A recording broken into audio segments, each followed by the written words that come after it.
Marcos, capítulo de número 10, versículo de número 17, diz assim: pondo-se a caminho, correu para ele um homem, o qual se ajoelhou diante dele e lhe perguntou: bom mestre, que farei para herdar a vida eterna? E Jesus lhe disse: por que me chamas bom? Ninguém há senão um. Ninguém há bom senão um, que é Deus. Tu sabes os mandamentos: não adulterarás, não matarás, não furtarás, não dirás falsos testemunhos, não defraudarás ninguém, honra teu pai e tua mãe e a tua mãe.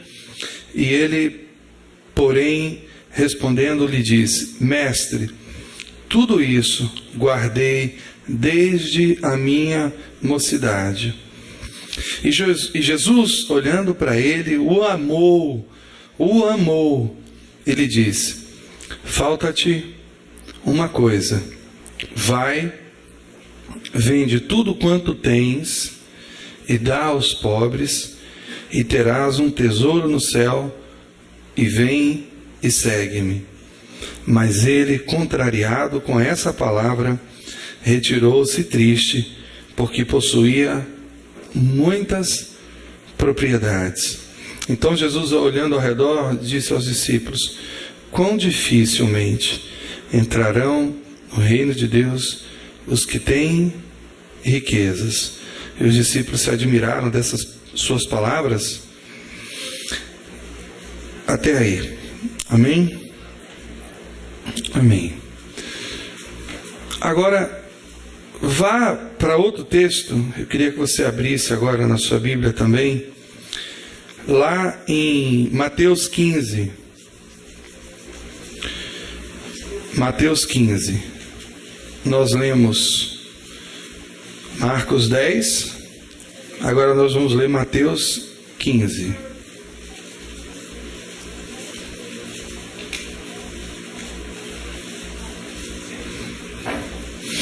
Amém?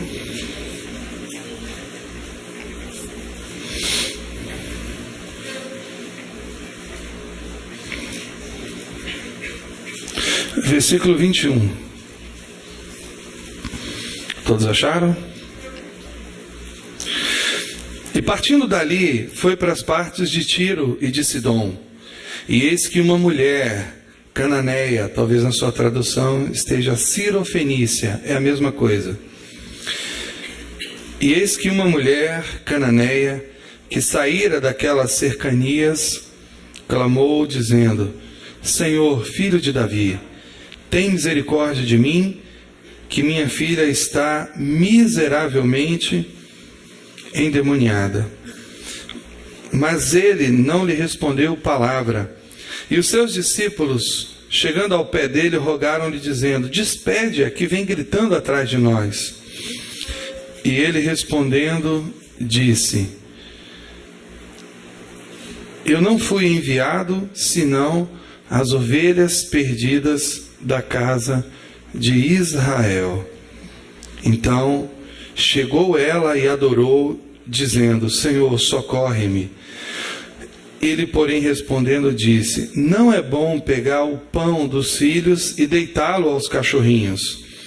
E ela disse: sim, Senhor, mas também os cachorrinhos comem das migalhas que caem da mesa dos seus senhores.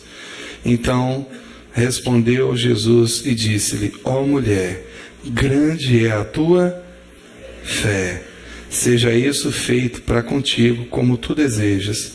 E desde aquela hora a sua filha ficou sã. Amém? Pai, muito obrigado pela tua palavra. Muito obrigado, Senhor, pelo derramar e todo o conhecimento relacionado ao teu reino que o Senhor tem dado a nós. Flua a tua palavra, o teu Espírito nesse lugar, nessa noite. Há corações desejosos aqui, homens e mulheres, ó Pai, com sede de receber do Senhor, da tua palavra, da tua vida. Flua nessa noite em mim, através de mim e no coração dos meus irmãos, algo da parte do Senhor, em nome de Jesus. Amém, amém e amém. dois encontros e duas atitudes diferentes. Um jovem e uma mulher. Um jovem que tinha tudo e uma mulher que não tinha nada. E prestando bem a atenção nesses dois personagens da Bíblia que nós acabamos de ler aqui agora, um em Marcos 10 e agora essa em Mateus 15, nós podemos tirar algumas lições e falar de algo que tem a ver com a nossa vida e com a maneira pela qual, a forma, né, que nós seguimos a Jesus. E eu queria muito nessa noite que você pudesse fazer uma avaliação da sua vida, do seu coração, da forma que você está seguindo a Jesus. Entenda, Deus não nos chamou, Deus não tem nenhum interesse que você seja um bom religioso, uma boa religiosa. Deus não te programou, Deus não te fez para ser religioso. Mas nós estamos aqui nessa noite, nessa igreja, nesse lugar. Esse lugar está envolto de coisas religiosas. Aparentemente,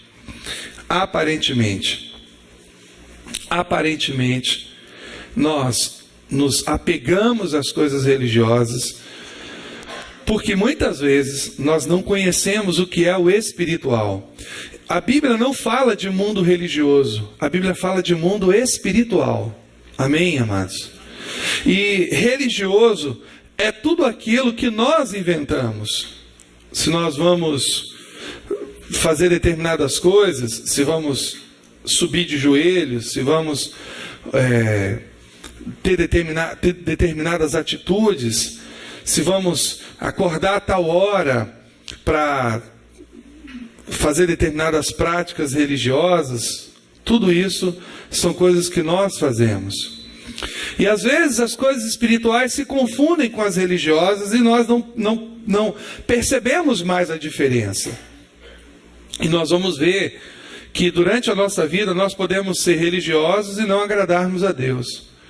Podemos andarmos na igreja, podemos andar, falando português correto, podemos andar na igreja e não agradar a Deus. É muito importante que você preste bastante atenção nessa palavra nessa noite, porque você pode ser liberto hoje de uma vida religiosa. E você pode conhecer um novo mundo, um mundo espiritual, e isso vai fazer toda a diferença na sua vida. Amém? O mundo religioso é cheio de pode e não pode. Não pode comer isso, não pode tocar aquilo, não pode usar determinado tipo de roupa, não pode fazer determinado tipo de coisa, não é? O mundo religioso está repleto de proibições, de comportamentos.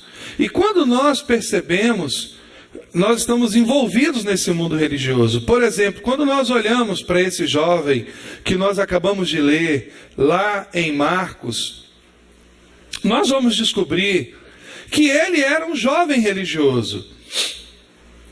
Se você prestar bem a atenção, lá em Êxodo fala do mandamento mais importante da Bíblia. Qual é o mandamento mais importante da Bíblia? Amar a Deus sobre todas as coisas. E quando nós nos atentamos para esse jovem, eu vou voltar lá em Marcos capítulo 10, quando nós atentamos para a história desse jovem, nós vamos perceber uma coisa muito interessante. Quando ele se aproxima de Jesus e fala: bom mestre, o que eu devo fazer? O que eu hei de fazer para herdar a vida eterna? E Jesus então diz para ele: por que você me chama bom? Porque na verdade ele estava reconhecendo através dessa expressão bom mestre, porque bom para o judeu, bom só era Deus, e ao chamar Jesus de bom ele estava indiretamente chamando Jesus de Deus. Então Jesus fala com ele assim: olha, você tem guardado os mandamentos, e ele vai falando os mandamentos, e é interessante que Jesus não toca no primeiro mandamento. Jesus não toca nesse mandamento. Jesus fala, Jesus vai com ele, né, com muito carinho, com muito cuidado, porque talvez se Jesus tocasse no primeiro mandamento, ele saía correndo dali. E Jesus começa uma conversa com aquele jovem, comendo pelas beiradas, como dizem por aí. Jesus começa dizendo o seguinte: olha, você sabe os mandamentos, né? Vou grifar aqui, marcar aqui para você ver, tá de amarelo. Você sabe os mandamentos? Não adulterarás, não matarás, não furtarás, não dirás falsos testemunhos, não defraudarás alguém, honra teu pai e a tua mãe. E qual é a resposta dele? Ele diz: mestre, tudo isso eu guardei desde a minha mocidade. Você pode guardar os mandamentos sem entender o espírito deles. Você pode guardar, você pode fazer coisas sem entender o espírito, sem entender a essência daquilo. Olha que coisa interessante, porque Jesus não recrimina aquele jovem dizendo assim: não, você não fez isso. Jesus não contraria ele dizendo assim: você está mentindo, você não está guardando os mandamentos. Mas, por outro lado também, Jesus não fala com ele sobre o primeiro mandamento: amarás ao Senhor teu Deus acima de todas as coisas. Essa é a questão em que nós precisamos pensar aqui um pouquinho nesse momento. Será que esse jovem de fato guardou todos os mandamentos? Será que ele tinha de fato entendido a preciosidade, a essência dos mandamentos de Deus? Eu acredito que não. E digo isso para os irmãos porque, na verdade, ele não guardava o primeiro e o principal mandamento, que era amar a Deus sobre todas as coisas. Havia algo no coração daquele jovem que ele amava mais do que a Deus. E nós sabemos o que é.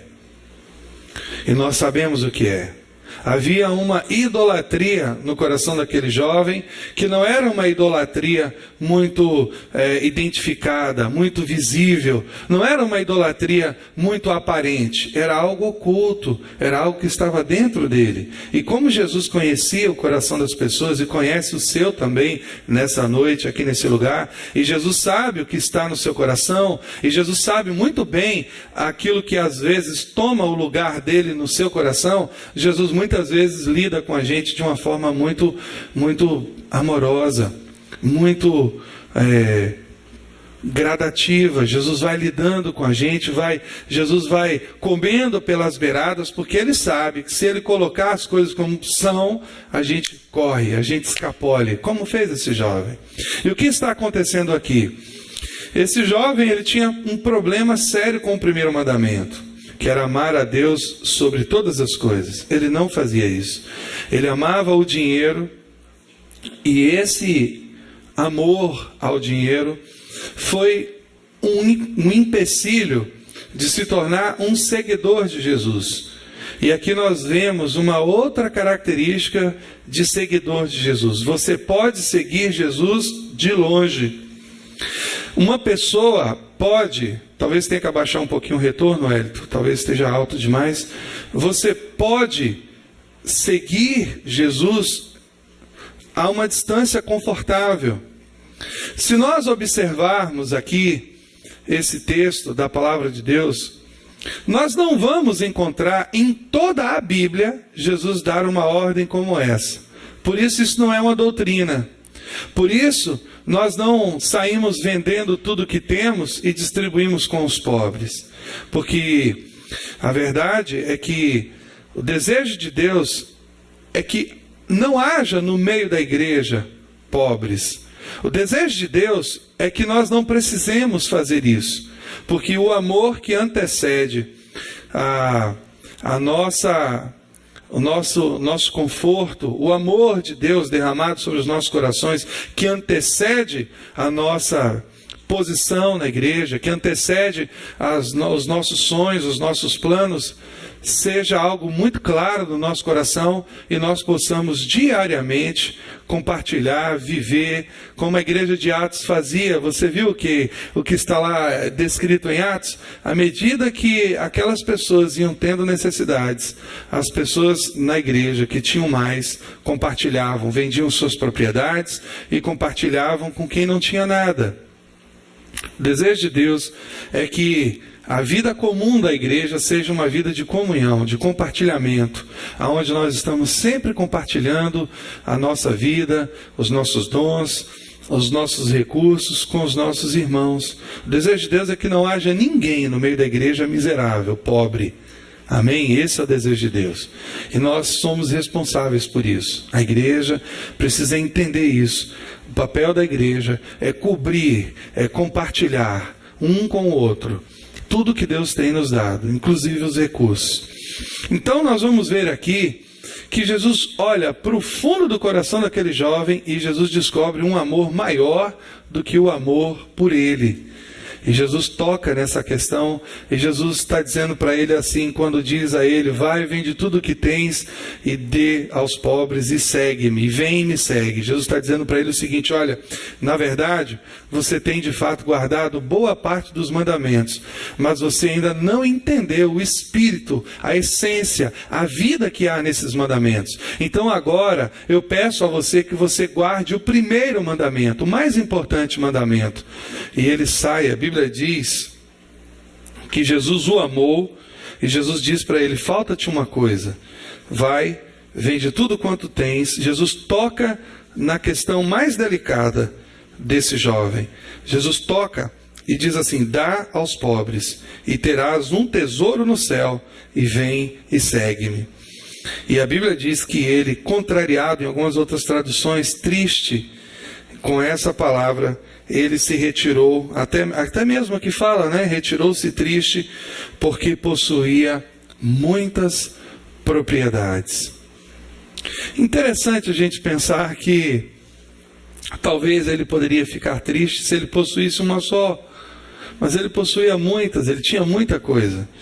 E aquilo era um peso no coração daquele jovem, e por causa disso, ele não conseguiu seguir a Jesus. Quando nós pensamos nisso tudo, eu preciso tratar com os irmãos nessa noite sobre nosso estilo de vida. Porque, por vezes, achamos que Deus se agrada com a nossa vida, conosco, comigo e com você, quando nós nos escoramos em algumas virtudes. Sabe, amados, o desejo de Deus é pleno sobre nós. O desejo de Deus é que nós conheçamos e prossigamos no conhecimento dEle, do coração dEle. Timóteo fala sobre isso. O desejo de Deus é que todos se salvem, não é? O desejo de Deus é que nós sigamos e prossigamos no conhecimento dEle. Oséias fala sobre isso. Timóteo falando, né? O desejo de Deus é que todos os homens cheguem ao conhecimento de Deus e sejam salvos. Nós precisamos conhecer o coração de Deus, para que nós não nos percamos nas nossas virtudes. Não é verdade?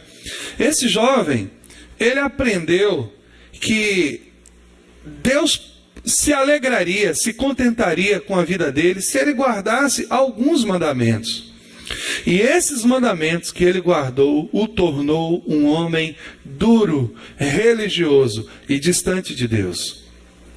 E ao se aproximar de Jesus, Jesus, conhecendo o coração dele e vendo que no coração dele havia um altar pelas riquezas, pelos bens, pelas propriedades, e Jesus vendo no coração dele que ele possuía muito mais no seu coração paixão, amor pelas riquezas desta vida do que por Jesus, e Jesus conhecendo que de fato ele não guardava os mandamentos do Senhor, porque ele não guardava o primeiro e mais importante mandamento, que era amar ao Senhor sobre todas as coisas, Jesus então confronta aquele jovem E Jesus nos confronta nessa noite, quando nós achamos que por fazer algumas coisas para Deus, nós vamos obter a vida eterna.